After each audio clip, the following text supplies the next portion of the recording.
सच्चा प्यार और संघर्ष। भाग 1। दूरियों का दर्द। आरव और सिया अब एक दूसरे से कुछ दूरी महसूस कर रहे थे।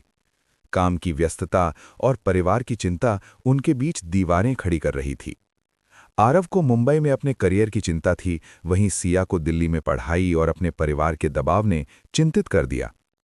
आरव अक्सर अपने आप से कहता, क्या ये दूरी हमारे प्यार को कमजोर कर देगी या ये हमें और मजबूत बनाएगी। सिया भी अपने कमरे में बैठकर सोच रही थी, मैं चाहती हूं कि वो यहां हो, मेरे पास, लेकिन कैसे? क्या हमारा प्यार इन मुश्किलों में टिक पाएगा? दोनों के मन में सवाल थे, लेकिन जवाब नहीं। भाग 2। पहली बड़ी लड़ाई।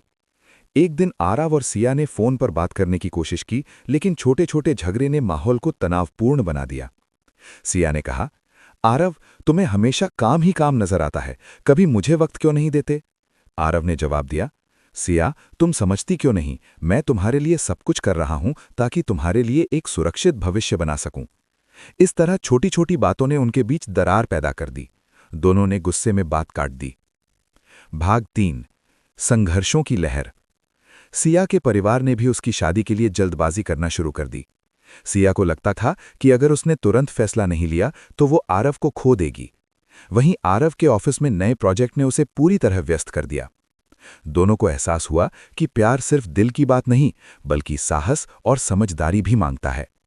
आरव ने खुद से कहा, अगर मैं सिया को खो गया तो ये मेरी जिंदगी की सबसे बड़ी गलती होगी। सिया ने अपने दोस्तों से सलाह ली और नीता ने उसे समझाया, सच्चा प्यार मुश्किलों में दिखता है। अगर तुम्हारा दिल सच में आरव के लिए धड़कता है तो तुम्हें लड़ना होगा।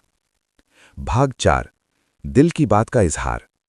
एक दिन आरव ने फैसला किया कि वो दिल्ली जाएगा और अपनी भावनाओं को खुलकर बताएगा। दिल्ली पहुंचते ही वो सिया के घर गया। सिया के कमरे के दरवाजे पर खड़ा होकर उसने धीरे से कहा, सिया, मैं जानता हूं कि हमने बहुत झगड़े किए, बहुत दूरी झेली, लेकिन मैं तुम्हें खोना नहीं चाहता। मैं तुम्हारे बिना अधूरा हूं। सिया की आंखों में आंसू थे। वो धीरे धीरे उसकी ओर बढ़ी और बोली, आरव, मुझे भी यही डर था कि हमारी दूरी हमें तोड़ देगी, लेकिन अब मुझे विश्वास है कि हमारा प्यार सच में मजबूत है। भाग 5। परिवार और समाज की चुनौती। आरव और सिया ने अपने परिवार को भी समझाने की कोशिश की। आरव ने अपने माता पिता को बताया कि वो सिया के लिए कितना गंभीर है। सिया ने भी अपने परिवार को समझाया कि आरव उसके जीवन का अहम हिस्सा है। शुरुआत में परिवारों ने थोड़ी हिचकिचाहट दिखाई, लेकिन धीरे धीरे वे उनके प्यार की ईमानदारी को समझ गए। भाग 6। प्यार की जीत। सच्चे प्यार और संघर्ष के बाद आरव और सिया ने महसूस किया कि उनका रिश्ता केवल रोमांस नहीं, बल्कि एक मजबूत बंधन है। एक दिन दोनों समुद्र किनारे बैठे, हाथ में हाथ डाले, आरव ने कहा, सिया, चाहे कितनी भी मुश्किलें आएं, मैं हमेशा तुम्हारे साथ रहूंगा। सिया मुस्कुराई और बोली, और मैं भी हमेशा तुम्हारे साथ रहूंगी। हम अपनी जिंदगी खुद बनाएंगे, अपने प्यार की ताकत से। सूरज धीरे धीरे डूब रहा था और समुद्र की लहरों की आवाज में उनके दिल की धड़कनी एक हो गईं। भाग 7। रोमांच और भावनात्मक समापन।